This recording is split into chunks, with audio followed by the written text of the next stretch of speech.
Welcome to another edition of the Basketball Teacher Podcast.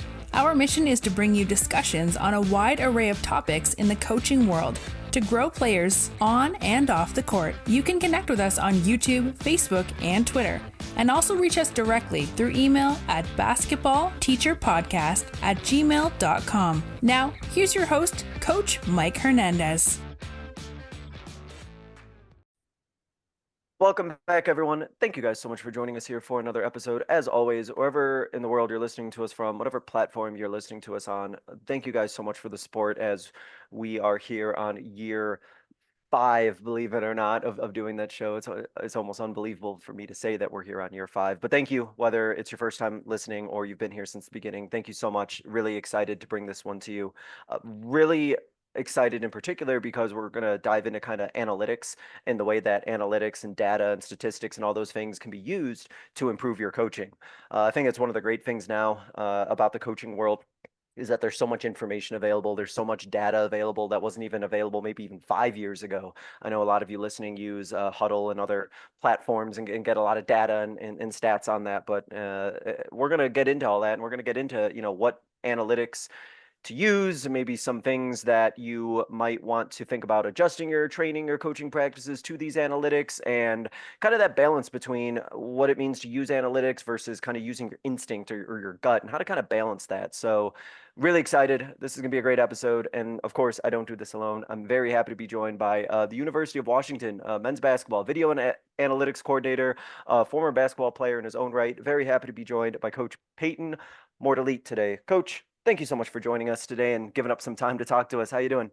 I'm doing very well, Coach. Appreciate you having me on. Big fan. Coach, let's start with your basketball journey. I gave a little bit of a spoiler, so to speak, that you are a former player yourself. But let's talk about your basketball journey and your coaching journey, and how did you end up at the University of Washington? Yeah, so a pretty far jump from where I'm from. I'm from Hamilton, New Jersey, which is known as the blueberry capital of the world. So I grew up on a blueberry farm in New Jersey, believe it or not. But I played Division II basketball at Bloomsburg University, which is a good league. It's in the Pennsylvania State Athletic Conference, IUP, Cal of PA, Westchester. It's a very good league. I played there 6 years. You get hurt, you get all the COVID years, and all of a sudden you're there 6 years. So I got my undergrad and my MBA there, and then kind of was out of basketball for a year, and didn't really know what path I wanted to take. I didn't know how to really get in at this level. I come to realize, I got to go back to school and be a GA. And interviewed around at a couple of schools. I had a lot of help from, the network that I created when I was being recruited. And my grandpa was a Division III coach for 50 years. So using his network and my network, my brother was a player. So between all of it, got interviewed around and landed at Washington and Seattle, which my mother wasn't too happy about, I'll be honest. But it was an opportunity I couldn't turn down. It was a 1-year GA program at a Power 5 school. Really hit it off with the staff. So came out here, knew what I had to do, just be the first one in and the last one out, as a GA. Did that for a year, and then was luckily I stayed on as the video and analytics coordinator. About 4 months ago, I got hired from Coach Danny Sprinkle, who's been, the best. I can't say enough positive things about him and the staff he's put together here. But yeah, it's been a fun couple months working with the new staff and staying on. And as we transition into the Big Ten, it's going to be a fun ride, and seeing what they want, how they operate. It's been a great learning experience. I'm a young coach trying to get into it, so I'm still learning every day and just trying to come in with an empty glass, so to speak. I'm just here to learn. And I want to pick your brain about this because you're somebody who came fresh from playing. You were just playing basketball at a high level recently. I wanted to ask you about that transition from going from the playing side to the coaching side, was it a big adjustment for you to jump from playing to right to coaching? Was that something that you thought was pretty seamless? Because I know it's always tough for especially people who play at any high level to maybe stop playing and not have an identity as a basketball player anymore. And now they're moving on to that next phase in their life. So I was curious what that was like for you to make that transition. Yeah, I wouldn't say it was smooth, I'll be honest. You still are able, I'm still a young person and I feel like I could still play. And, when I got done playing, I didn't know what the next step was. And, it's hard being a GA and putting your ego aside and preparing meals and picking guys up from the airport and being in a role that's really not celebrated like a player. You're in the gym with the coaches, you're a priority. And being a GA, it's you kind of got to be a band-aid in a lot of senses to things that are need to be done. You're pumping basketballs for camp. You're doing the nitty-gritty work, and that's Yep. something I really needed as a person to develop. But also, like when I got here, I didn't have that. As much as I wanted to think I had it, I didn't have it. And one day, our strength and conditioning coach last year, Bobby Medina, shout out to Coach Medina. He's a great strength and conditioning coach, one of the first 10 NBA strength and conditioning coaches ever. So he had a lot of experience. He took me under his wing. And one day, literally my first day, he turned to me. He goes, "Look, you're not a player anymore. Like, get over it." And it hit me like a ton of bricks because I thought I've been out of playing for a year. I know that, but I didn't know that. I went home that night and I called my mom. I'm like, I gotta put my ego aside and just get the work done. It was it was something somebody needed to tell me. And it's hard. I'm a Division II player. That was a semi decent Division II player, and I couldn't imagine a guy like how Peyton Sieve is on the Louisville staff. I couldn't imagine somebody who won a national title Yeah, and yeah, that a player transition. to Yeah. transition into a coach. Or I know he was never a GA, but there are still like big time players that become GAs, and I couldn't imagine how that transition is. But it definitely takes a certain type of person to make a seamless transition. But something I needed. Well, it's nice that you kind of had that moment, right, where somebody said, "Hey, you're not playing anymore." Sometimes you kind of need that for things to kind of snap into place. So it's like, no, I really am not anymore. This is my next phase or next journey. I mean, that's but no, that's it's great that how excited you are about it and how you kind of jumped in with both feet. That's awesome. And before we get into the topic, I wanted to talk about something else that I know you're passionate about shooting mechanics and working with shooters in particular. And I wanted to ask you about tips that you think would help a coach to get their player to just be that much better at shooting? What is the secret in your opinion to making good shooters into great shooters? Because as you know, right, there's so many good shooters out there. Shooting is such an important facet of the game, but that there's a big difference between somebody who's a good shooter and a great shooter. I wanted to pick your brain about what you think that difference is and what are some things that can get those shooters that much better shooting the ball. Yeah, I think it's so hard. It's such a small difference. It might be 4 or 5%. I mean, it's 4 or 5 shots out of 100 that go in versus don't go in, which is all the difference between shooting 35% and 40%. I mean, it's unbelievable, really. And it just really relies on about 10 principles that I constantly will queue up to a player that are valuable to me. That could be universal. It has nothing to do with tweaking a form. As a player, I wasn't that much of a player, but I did shoot the ball well from three. I shot 45% from three in my career. So it's something that I have a niche at that I could, think I could bring some value to because nobody's going to hire a 25-year-old coach because of my knowledge of basketball. You know what I mean? Yeah. This is one little niche that I think I could provide at a high level. I mean, being shot ready is, you could make or miss the shot before you even get the ball. When I will break down film with guys, it's like you're standing in the corner. You're not even close to being shot ready. What if the ball gets thrown to you? You're not going to make that shot. I could tell before you even get the ball. Kind of being loaded through the glutes. There's a cue I heard last week. It was bend through the hips, not the knees. And I think Hmm. that is something that guys, I see a lot of players put their knees over their toes when they're going to shoot. And it's like you're not getting your power from the right source. I kind of want to be loaded through the glutes. It's almost like if you take in yoga, being in a chair pose, having your being loaded through the glutes. If you could see me right now, I'm slapping my thighs right now. But Yeah, yeah. just having your hips bent and finishing high and towards the rim. A lot of people say, finish high, but if you're leaning back, it's no good. I kind of think of it as where the ceiling meets the wall. That's where I want to finish. Mm. And I'm jumping 6 to 12 inches towards the rim. A lot of say finish straight up and straight down. I kind of like being towards the rim because nothing will miss short. A lot of shots just are missed short. And if we could avoid all the short misses, then we're going to avoid a lot of misses in general. I think that was something I worked with a lot with Moses Wood this past year was, are we finishing towards the rim? Where are you landing? If we watch the film, when the ball hits the rim, are we at half court or are we staying there? And that's another cue that Will Conroy, who was our associate head coach last year, was great at. He said, stay late, just stay late. And I think that's a great cue for young players, especially in high school. Hold your follow through and stay late. We're finishing high towards the rim, staying late. And a lot of times, with young players, having the ball in your fingertips. That's something I adjusted to when I got to college. My head coach John Sano was big on getting the ball off your palm to get some more rotation. Not too much rotation, but having a good, pace of rotation to that. And don't run out of legs is one of my last cues here. I'll leave it at that. But kind of, you don't want to release the ball where your legs are already straight. We want to release the ball when you still have some legs, momentum going towards the rim. And a lot of players will kind of jump and release it on their way down, is what I've noticed at this level. So, yeah, just keeping in touch with my 10 cues that I have, in my head that I've lived by as a player, is kind of how I've been fortunate enough to work with great players and teach them that.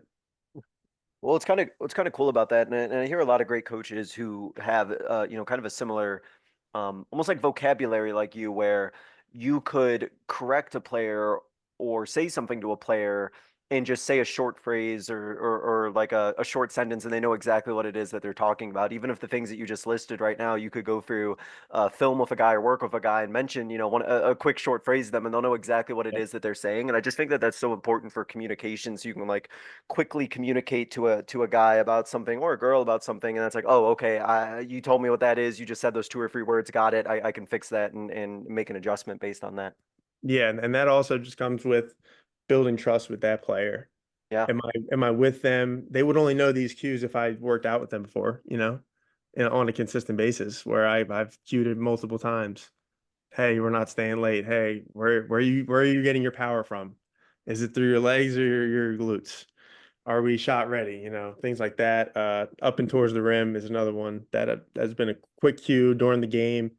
You remind the player, hey, we're up and towards the rim, stay late.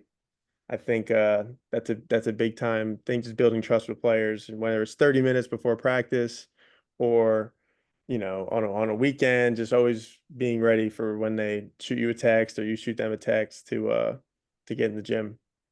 Yeah, yeah, that trust is key, right? I mean, you're working with guys who are very skilled, very capable, obviously room for improvement, but they are, I'm sure, very particular about who they're going to be listening to and who they're going to take advice for. They're not going to just take it from anybody. They got to make sure that you know what it is that you're talking about, and they're not going to just immediately believe what it is that you're saying. They want to know that you know what it is that you're talking about. So there's a lot that you have to earn, but then, like you said, once you kind of earn that and that relationship's there, a lot of really cool stuff, it sounds like, can really happen. Yeah, no, that's why I got into coaching really is that feeling when you could help a kid get better. That feeling is equally as valuable to me as when I was playing, making a shot or making a good play. I think that's the feeling that I've been chasing. Yeah, when you can Is tell a player something and then they do it, and then you ever get that like look where they look at you, it's like, oh, coach, it did work. And it's like, yep. And Yeah, then it's like exactly. the best That's the feeling ever. best. I got a smile on my face right now thinking Yeah, about it's it. it's like, yeah, like it all worked out. Awesome. That's great. All right, It's- coach. We'll get into your wheelhouse here, talking about analytics and the use of analytics. So, um, you're at a big time program, a lot of resources, a lot of stuff going on at University of Washington. So let's kind of talk about your role and what is it that you are um doing as a video and analytics coordinator? What is your role? What is it that you are doing as part of the coaching and the coaching staff? What are your responsibilities, and what is it that you are trying to accomplish for your job? Yeah. So it's my job to provide numbers in a way that our staff can understand them. And I think not having too much numbers is important, because there's a million different analytics companies and software companies that we could go down where they provide X, Y, and Z. But if our staff doesn't value certain things, then I don't want to just throw every number in the world out, because I could push any agenda with any number. I want to Yeah. show our staff, here's what we're valuing and here's how we're doing it. You know what I mean? So as a video and analytics coordinator, I'm obviously filming practice and breaking down every game film. We stat 50 different things during live play, where it's good, the bad, and the ugly. I mean, it's everything. And putting together playlists for our offense, defense, individuals, seeing how we could get better in different winning aspects, what we consider winning aspects, what do we value, while also sprinkling it in anything I find is necessary for them to know, whether it's stat wise, shot chart wise, video wise, or lineup wise. I think that's big. And then when the season rolls around, scouting wise, I know I'm kind of all over the place, Oh but no, you're all right. There's a lot that's involved in it. I know. yeah, scouting wise, it's going to be big for me because we have 17 in conference opponents this year compared to 11 with the Pac-12. There's 18 teams in the Big Ten, and we play every single one. So, having my ducks in a row with scouting, whether it's where the team gets their shots from, how they get them, providing all the numbers possible that we value from KenPom, CVB Analytics. Huddle Instat is a great new one that has ball screen stuff, which a lot of plays end in ball screens. And I find it really interesting how teams are guarding certain actions, how players do against certain coverages. I know Synergy is doing this as well. Um, whether it's drop, hedge, switch, up the line, how teams and how players are doing against it. What's their points per shot? And yeah, I think that's an interesting one that I'd love to dive into. But Bart Torvik, Just Play Analytics. There's a I could provide a 10,000-foot view to see how a team plays before we even watch a clip analytically. And that's kind of, you hope the film matches the analytics. And that's kind of a roundabout of how I do it. But yeah, no, a lot of goes into a lot of numbers, a lot of film, and a lot of fun. So you talked about there being so many numbers, and again, you mentioned this idea, right, of like numbers can tell whatever story that you want them to tell. So when you're looking through things, and you're pulling out stats, you're pulling out numbers, is there a certain emphasis on something that you're looking at? Is there a certain are there certain things that you are prioritizing and looking at numbers wise? Because you probably can't look at every single thing and make conclusions out of them. Maybe are there certain numbers that you're like, all right, these are stats or certain things that I'm really gonna kind of focus on and dial in on. Maybe pay attention to some others, but these are kind of my core focus. Yeah, I think I could just go off on what the staff last year. It's a completely different staff, so I could Hmm. kind of go off what last year's staff did because we're not in season yet. Um, Last year, Coach Hopkins was big on how teams get their threes. That was a number he wanted. What percentage were assisted, what percentage of their points were threes, and that was one of his main priorities. And how they do against the zone. Hopkins was a big zone guy, and however I could break that down in numbers, that's what I was doing. But also, like, let's for example, we played Oregon last year.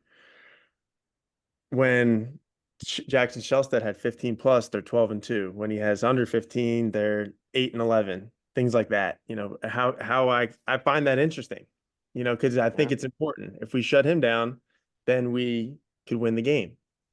Let's look at his clips, his shot chart, see what spots he likes to get to. Okay, now I talked about Huddle Instat before this. If he doesn't like going a certain way, he'll reject the ball screen and shoot behind it, or we need to do this, go over. Uh, he likes the mid-range pull-up. He doesn't finish well around the rim. like putting our game plan together based on stats and film is my main job. And I think we lost to Oregon twice last year, so I don't know if I did a great job. But yeah, no, it's interesting to see what staffs what numbers they want to see. And I Yeah. think KenPom 4 factors is big everywhere. What's their offensive rebounding percentage? What is their, free throw rate compared to how many shots they take? What their turnover rate, things like that. So I think there's infinite numbers. Every staff's going to be wildly different. I know I just saw film on a G League team, and they want their goal every single game is we want 16 plus kickups every game.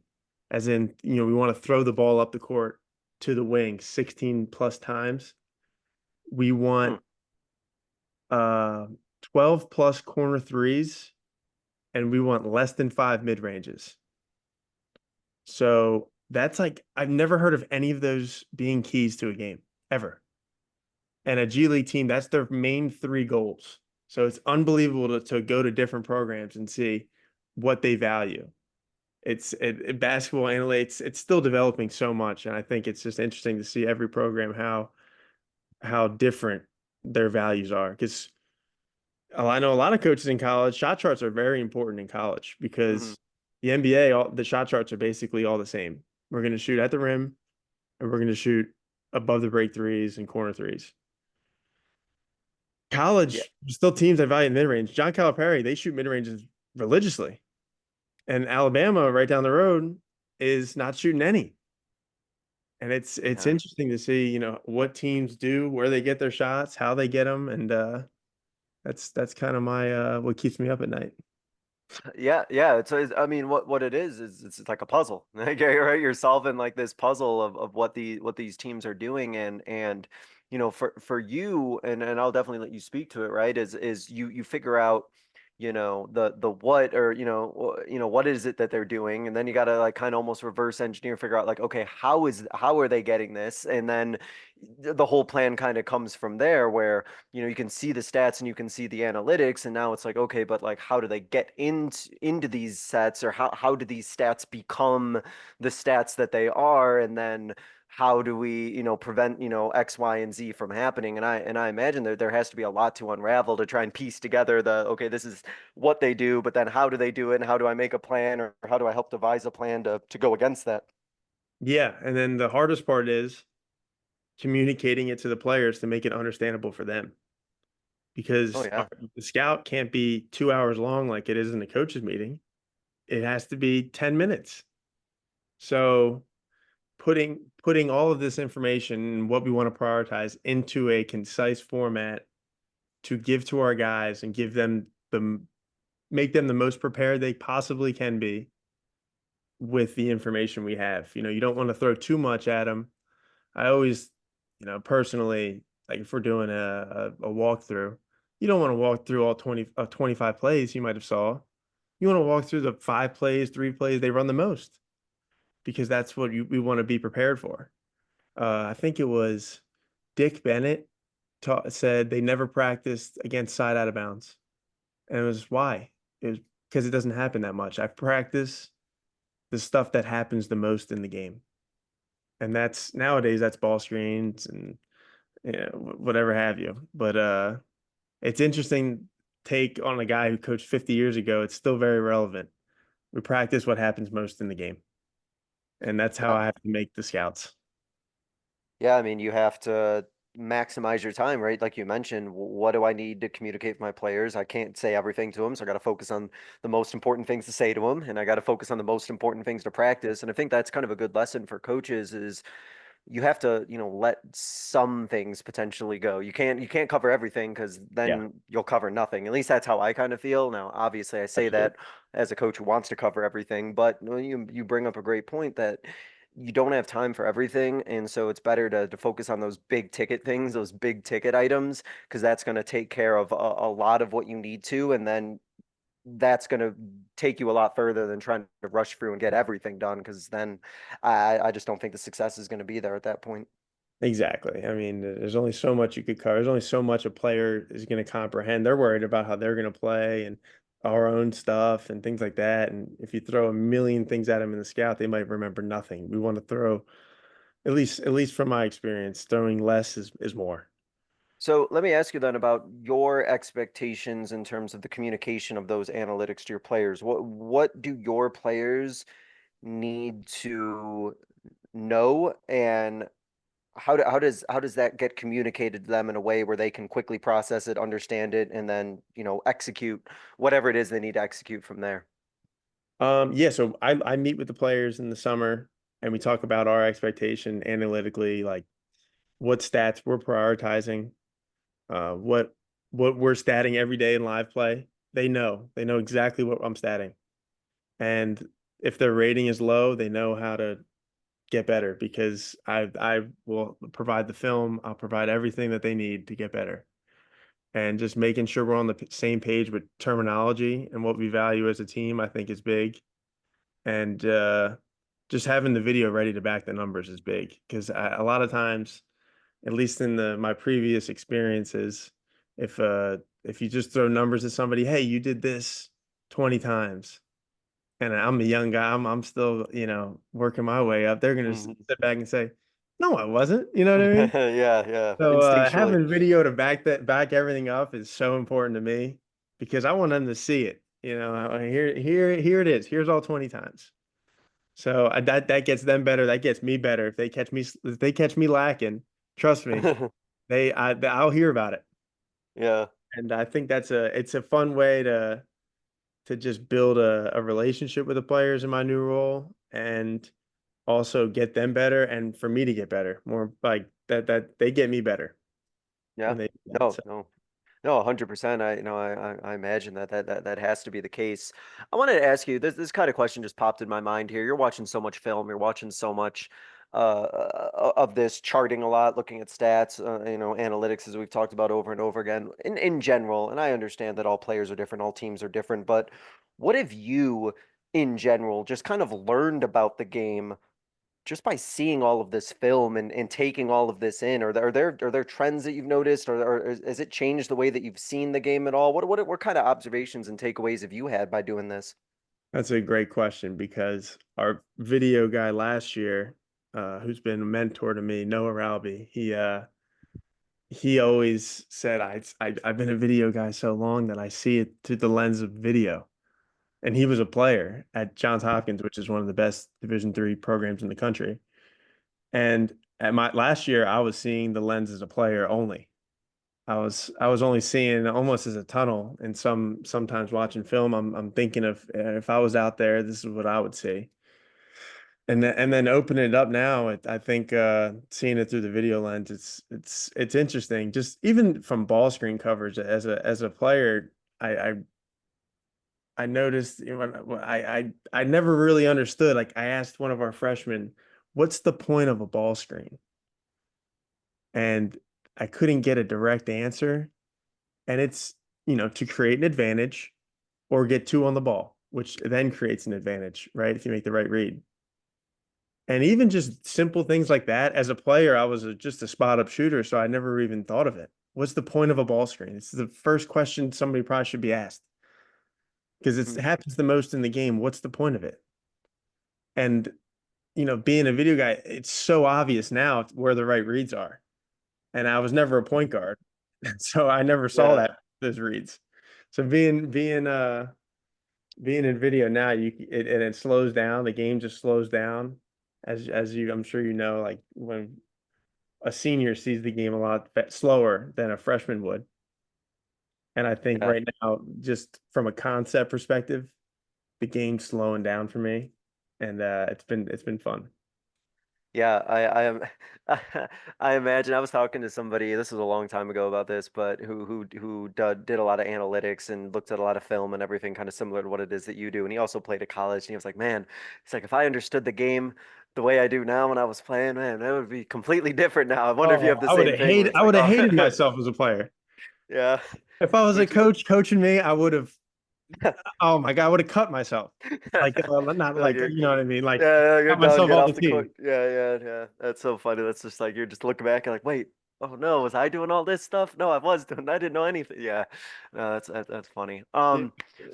What have you know?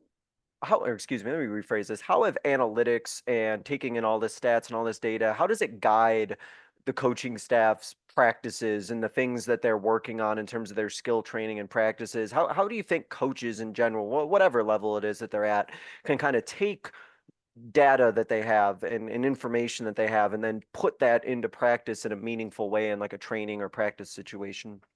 Yeah, I think like I said, it goes back to what is our staff value? Yeah, What gets us to win? I think a great example, box out percentage. If we want our box out percentage to be 80 and it's 66 right now, we statted everybody's box out percentage. We have a 66% box out percentage and we're not rebounding well. We need to get to 80%. It's something that's very simple, box out, right? But it makes all the difference in rebounding. I think, and knowing here, this is our goal. We want to reach that goal. Here's how we can implement it in practice. Showing the team the numbers, showing them the missed box outs, and that's just a simple example, and that I've found, and say it's not rocket science. It's a five guys trying to get the ball in the basket, and then stopping the other five guys. It can't be. Don't make it rocket science. I mean, we're not shooting well. Well, maybe we should get shots up. yeah, yeah. I think that's kind of, but also, I talk about all these things we're statting. We could talk to players individually about that, but we have team goals as well. Sure. Whether it's assist to turnover ratio. I know a lot of teams, like the more analytically driven teams like Alabama and Louisville, we want to take less than X mid ranges. We want to have an effective field goal percentage of this. It doesn't need to be all that, but it's good to have that information. And I mean, at our level, having that information available is big time because, you know, when a guy like me gets asked that, Peyton, what's our effective field goal percentage under 10 minutes in the game? I could just click one button and pull it up, which is great for Oh, me. right But there. Yeah. Division two guy, we didn't have that. So I think just finding a balance. I'm just lucky to be at this level. I'm sure at the smaller levels, my brother's a Division three coach. Uh, Using more of the eye test and the simple box score to make points and watching a lot more film is definitely key. Yeah, it's a balance though, right? And I think that it's an interesting situation that we're in as coaches where we have all of this information, right? We have all this data available to us that, I've been there before where it can be overwhelming and you Yeah. you have all these numbers, right? And all these numbers that, you can make all these conclusions based on all these numbers and it can almost paralyze you, right? That old phrase paralysis by analysis sort of thing. And Yeah. so understanding that the numbers are what they are, but what does it really mean or what do you do with that information? You've brought that up before is really important because at the end of the day, you have the information, but it's like, what does that mean to you? Like, what are you going to do with it? What is relevant to you? What is irrelevant to you? And I think that that's a long process to go through, but as a coach, it's definitely worthwhile to really think about, what is it that you value statistically and maybe what is it you don't value as much and as you mentioned before, focus on the things that are really important to you so that you don't just drown in a sea of numbers and stats, so to speak. Exactly. Yeah.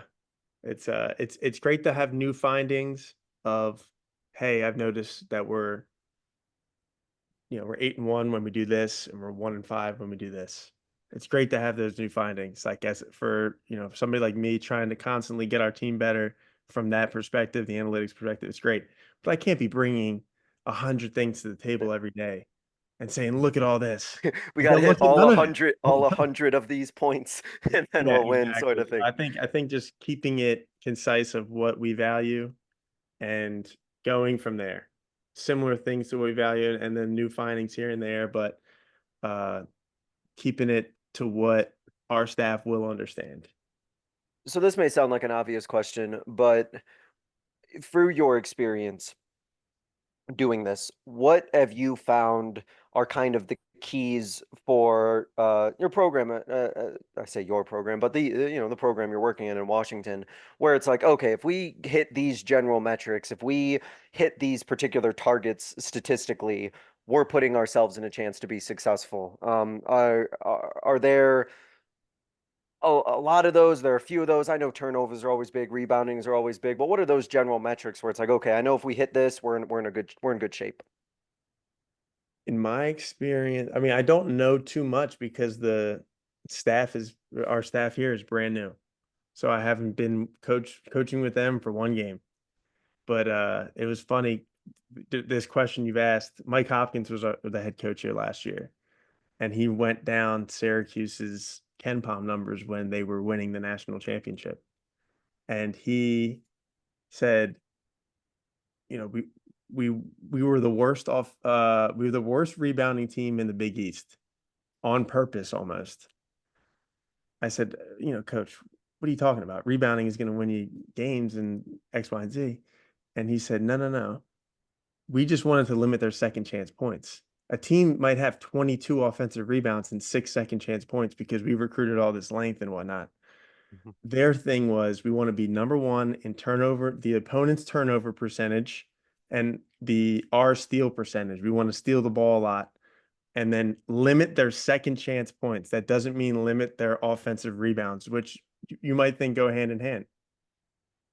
And we went down the numbers, and I was blown away by they were last in rebounding, and they didn't give up that many second chance points, and they stole the ball a lot, and they won the national championship. And it's because that's what they prioritized. Where at that time, and that was 2003. In 2005, Washington was the number one offensive rebounding team in the country. They didn't win the national championship, but they were also unbelievable in that right. They were the best rebounding team. That's how, because the kids knew that's what we do. That's what's going to get us to win. Where at Syracuse, we don't, that's not what we prioritize. We're going to prioritize stealing the ball off a live ball. Mm. So it's interesting to see just something as simple as that, where it's like, obviously we have to rebound, but Syracuse didn't really rebound like that in the zone. And they won a Yeah. national championship. So it's if a team's bought in on anything, almost it seems like it could be a good thing. Well, that's really cool though to kind of think about, right? Like, as coaches, we always kind of maybe think about like these certain metrics, like, okay, we have to do X, Y, and Z, X, Y, and Z, and like if we don't do this, we got no shot, like no matter what. But it like you mentioned, it's not always going to be the same for every team, right? If as a coach to think about, okay, what are the things that matter the most to you and like the system that you're in or whatever the case may be, and like focus on what those metrics are to be successful in that system, and that's what you got to really focus on. And maybe these other stats matter and these other analytics matter to other teams and what they're trying to run, but if it's not relevant to what you're trying to run, you don't necessarily need to dwell on it. Yeah, exactly. It's unbelievable to think how much power a coach could have. This is what we're doing. I mean, like it's almost like the faceless opponent. If we do these things right, then we will have a chance to win. And getting the guys bought in on that is a big key, of Yeah. course. And I think as like kind of a follow-up to that, I was just thinking about is like for any system that a coach is going to put in offensively and or defensively, whatever system they want to put in, that coach needs to think about then what are the stats or what are the metrics that are essential for that system to be successful, because knowing those then lets okay, this is what we need to focus on because we need to hit these certain metrics in order for us to know that the system that we're putting in is doing what we want it to do. Yeah, you said it best right there. Honestly, it's if we hit certain metrics on what we're doing offensively, and obviously that's taking care of the ball. We really stat if a turnover, especially a live ball turnover, is such a killer to what we do. It's Yeah. what everybody does, of course, but we'll really harp on certain things. I know a lot of teams. I'm reading this book, The Mid-Range Theory, and it's a great book. It talks about the decline in mid-range basketball and the NBA. But like I said earlier, the mid-range is still pretty prevalent in college because You could think about what happened. Watch the film. When teams take mid-range shots, are they getting by somebody? Is that big stepping up? Is our offensive rebounding percentage better? And also, what is that guy shooting from the mid-range? I mean, if the guy's shooting 55% from mid-range, we want him taking that shot. And, certain teams, they want to take less than 5 a game. Certain teams, they don't prioritize that at all. But if, they're hitting their metrics as a team, that's the most important thing. It goes back to the Syracuse and Washington model of rebounding. If that's what we're doing, that's what we're doing. Yeah, yeah, and that's again, I think it all kind of ties into what we talked about earlier, right? You don't have time to focus on everything statistically. You don't have time to focus on everything in practice, and the concept that you alluded to, actually didn't allude to, you mentioned it straight out, right? Like, don't overcomplicate things. There's so much, it's so funny. There's so much information available about a very relatively simple game, right? There's just so much out there, but at the end of the day, it is a relatively simple game, and not try to focus on everything, focus on what matters to you. And I'm curious for you, if you were hypothetically, I'm putting you on the spot here, right? If Yeah. you were hypothetically coaching a program of any level, what would be your, stats or your analytics that you think would mean the most to you? If you were hypothetically given a head coaching role tomorrow, what would be like, all right, this is what I want to be charting, and this is what I want to be definitely paying attention to? That's a phenomenal question. I'm going to say in college, we were taught to get to the logo, which is a terminology. You know how the logos are at the right below the foul line for a lot of conferences. Yep. Get to the logo and pull up. And my findings, teams are shooting about 62.5% at the rim, right? And 41% in the paint, not at the rim, like floaters. And not a lot of people think that's a good shot. In my eyes, I don't know if it's a great shot. Just from college basketball in general, I don't think people can make it at a high clip unless there's a player that's his thing. And we played a great player, Sam Vincent, in Northern Kentucky, and he had a great in the paint pull up. He shot at a great clip. So unless there's an anomaly like that, I want to get to the rim, because the 3 best shots in basketball are, the foul shot, the layup, and then the 3. So I want to take those 3 shots as much as possible. And that's drawing fouls. What is our, how many fouls do we draw a game? I think that's a metric that is important. That comes off playing off 2 and getting to the rim. How many shots are we taking in the restricted area? How many non-rim 2s are we taking? Limiting those. And then how many the 3-point shot, I'm always going to be biased towards the 3. So yeah, I am too. We put them up every year, so I get you. Exactly. So I think if Joe Crispin has been one of my mentors at Penn State. He's an assistant coach, but he used to coach Division III in South Jersey, where I'm from. And he had a fun concept of the game and running and gunning and shooting a lot of 3s.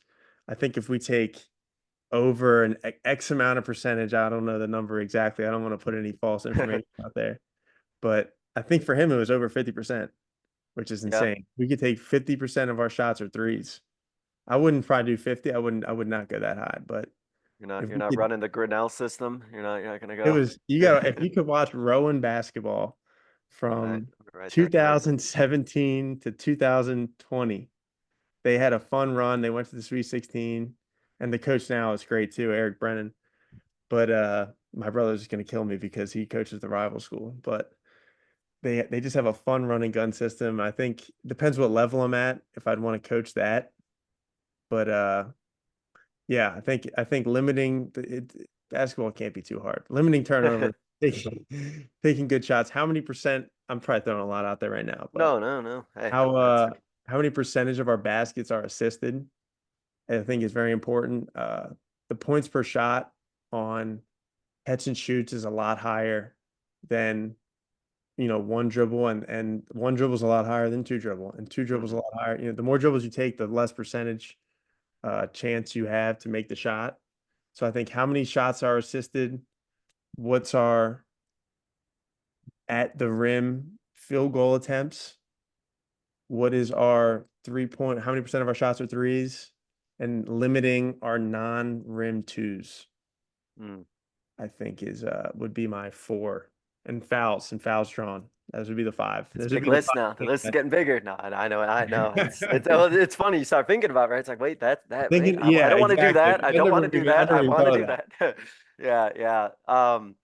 The it's that's interesting to me. I really am fascinated by, and maybe you could speak more to this just from your knowledge about this, because we talked about this earlier, right? The coaches who have a certain amount of shots that they want to get, right, percentage wise, where it's like, I want to get X amount from here, I want to shoot X amount of shots from here.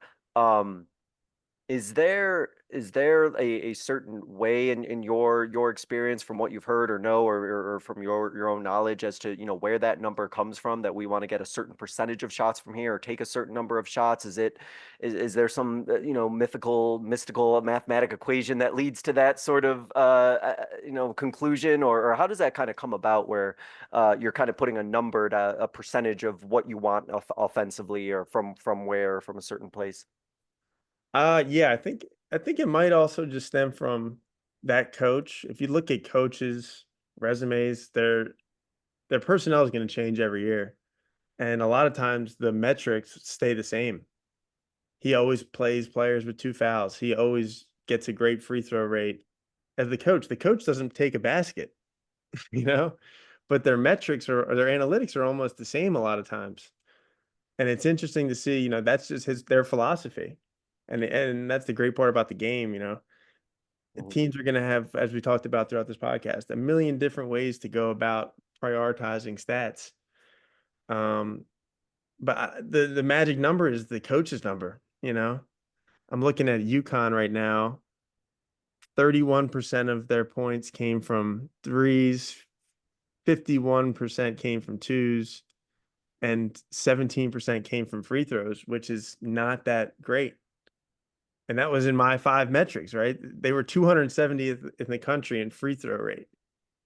Where we look at, our new staff here came from Utah State.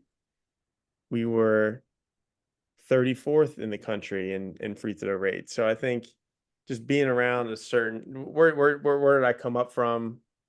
Who did I learn from? I think that's where the numbers are usually going to come from. And then obviously whatever trends are in the NBA, it's a very different game. But I think that does take some things into account of, here's what the NBA is doing, and we should take a look at that.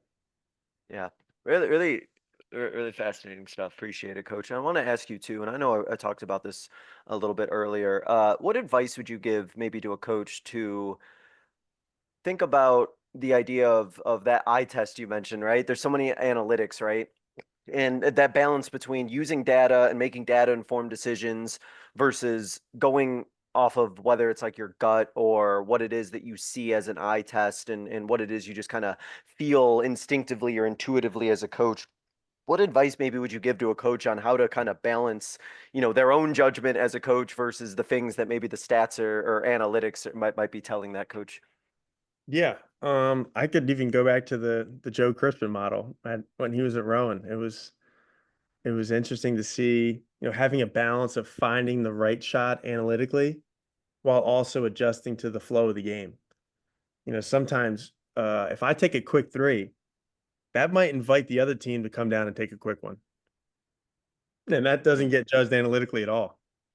That's just the flow of the game. If that's how we want to play, if we want to play fast and I come down and take a bad quick one, that could invite them to do the same. And then taking a quick one could be the right answer. And that's just how, he wanted his team to play. Kind of you have a slice of pie and everybody gets a slice. Well, let's just make that pie bigger if there's not enough slices. You know what I mean? Let's just take more quick ones to invite the other team to take bad ones, because we can make more quick ones than they can. Mm. I think Yeah. that has nothing to do with analytics. That's just the flow of the game you're playing, and that's the speed of the game. That's how it's getting played today. We're controlling the tempo of the game. And I think that's definitely something to take into account if teams are going to play that way. I think that's a fun rabbit hole to dive down. That whole Paul Westhead, uh, Loyola Marymount in the '90s, how they kind of just run and gunned, and teams had to play to that pace. I think, Yeah, it's that like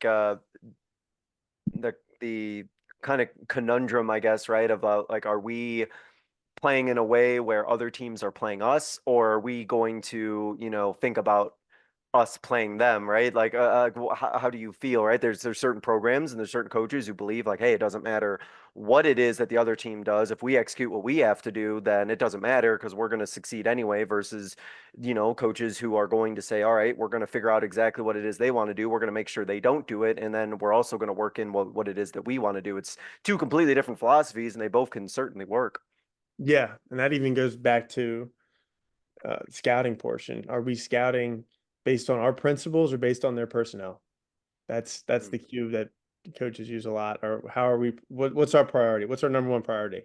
And I think that goes to more defensively, but it also just goes to the flow of the game and judging from your gut. Yeah, yeah, absolutely. No, that was great. That was well said.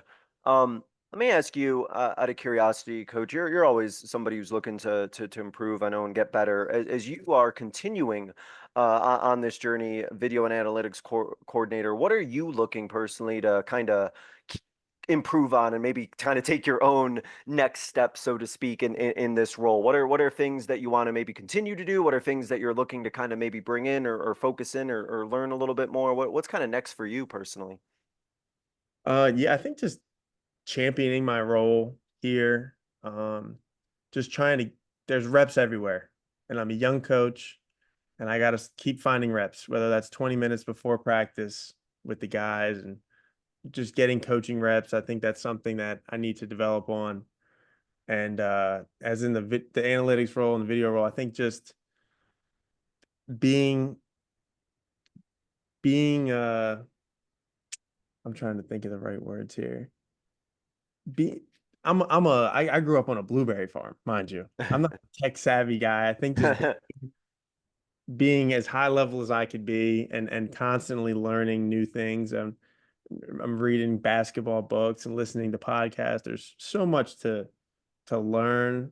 And if I could bring something every day to the office besides, a great attitude, a consistency, if I could bring a fun stat or a footnote or something like that every day and keep adding on to what we're doing in video and analytics, I think I'm doing my job at a high level. I mean, from little things like showing a video, sending videos to a player in a more efficient strategy, or constantly just finding little ways to improve that isn't asked, but I think I need to do just to keep improving as a video and analytics coordinator, because it could get stale if it's, uploading practice every day and doing the same stats and this and that. I could still get better. Yeah.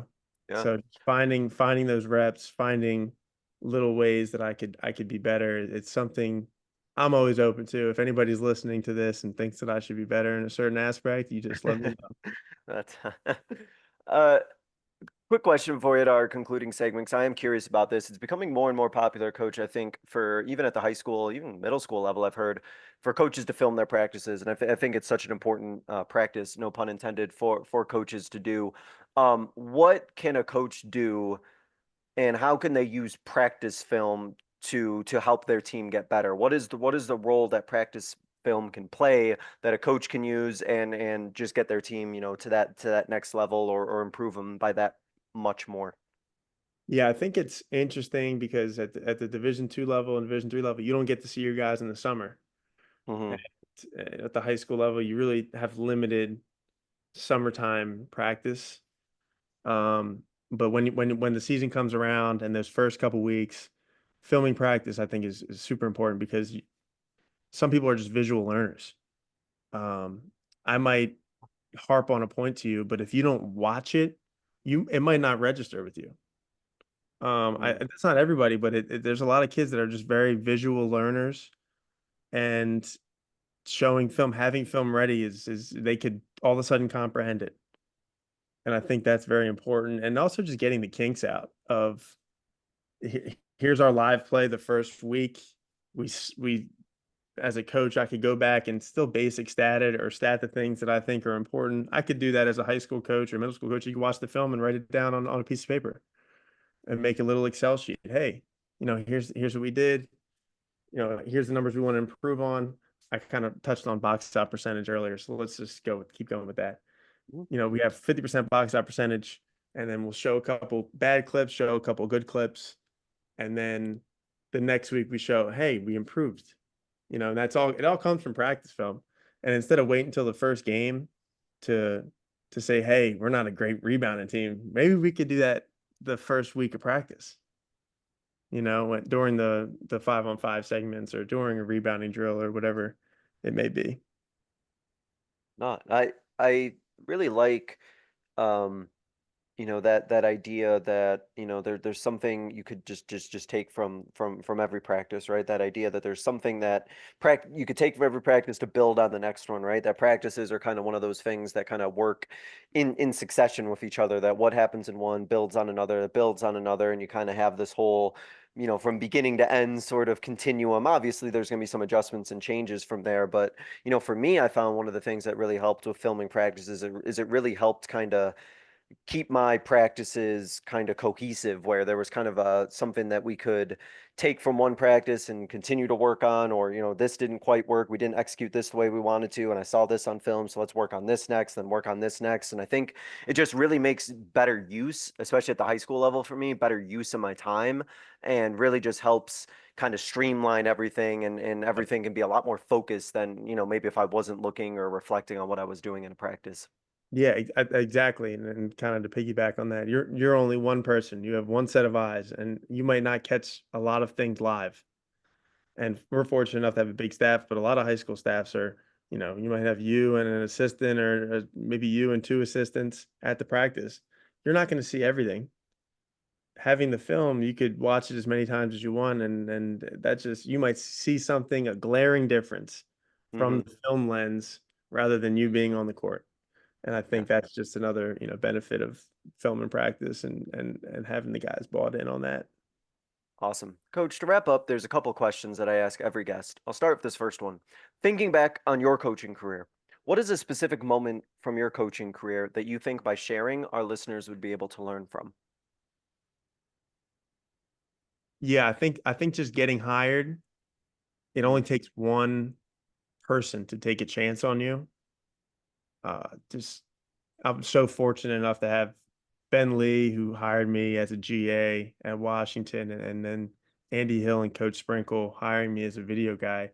Just having one, it only takes one chance. A lot of people are trying to be GAs and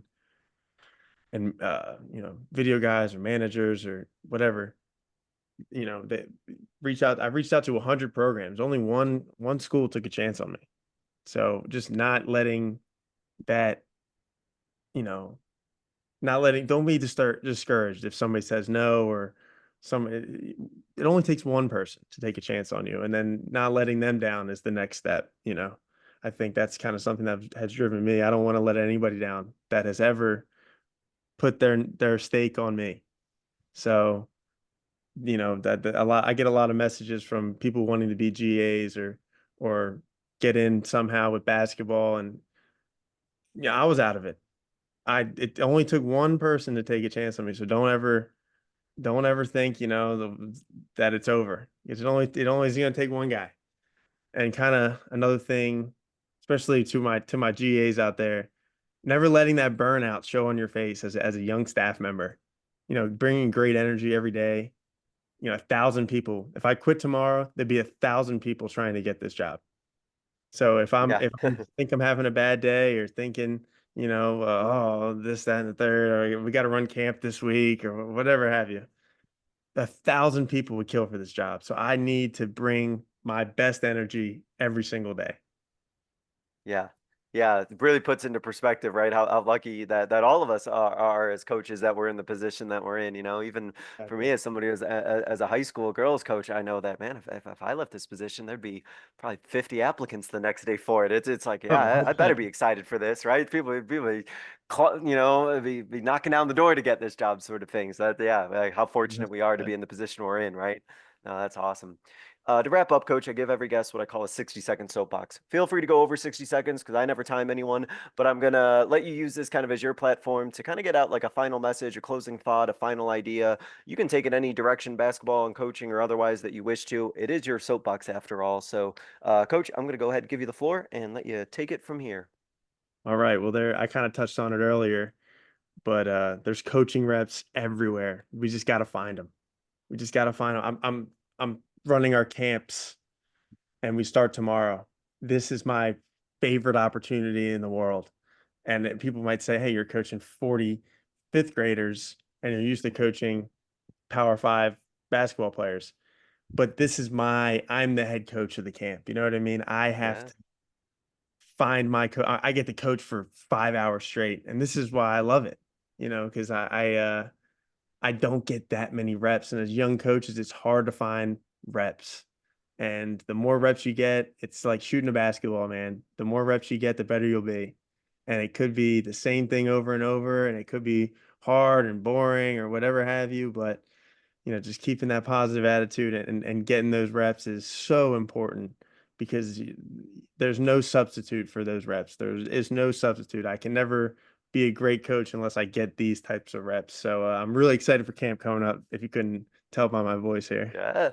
Yeah, every opportunity to get better, right? Whether it's a player or a coach, it's the same thing. You have that same player mindset, I think, right? Getting reps as a player, getting reps as a coach. Any opportunity to get better is a great opportunity to take advantage of. Yeah, absolutely. Coach, Absolutely. really appreciate it. I know you're such a busy guy and you got a lot going on, a lot to get ready for, and not just with camp, of an upcoming season coming on as well. So, Oh, yeah. really appreciate you being able to share some insight and talk a little bit about analytics, stats, all that great coordination practices, all that great stuff. Best of luck going forward. Great season, I'm sure, coming up ahead. Very busy one, a very historic one coming up ahead for you for the University of Washington, but definitely looking forward to kind of keeping tabs on how things are going over there as you get used to the new conference and everything. So, Coach Modalit, really appreciate it. Best of luck going Absolutely. forward. Appreciate you having me on. Thank you so much. Let's definitely keep in touch. And anybody out there who wants to get in touch, you just shoot me a Twitter message or LinkedIn, whatever you want. I'm all ears. Thank you guys so much for listening. This was another edition of the Basketball Teacher Podcast. We will see you guys next time. Thank you for listening to another edition of the Basketball Teacher Podcast. Make sure to connect with us on YouTube, Facebook, and Twitter, or reach us directly through email at basketballteacherpodcast@gmail.com. Take care, be safe, and we'll see you next time.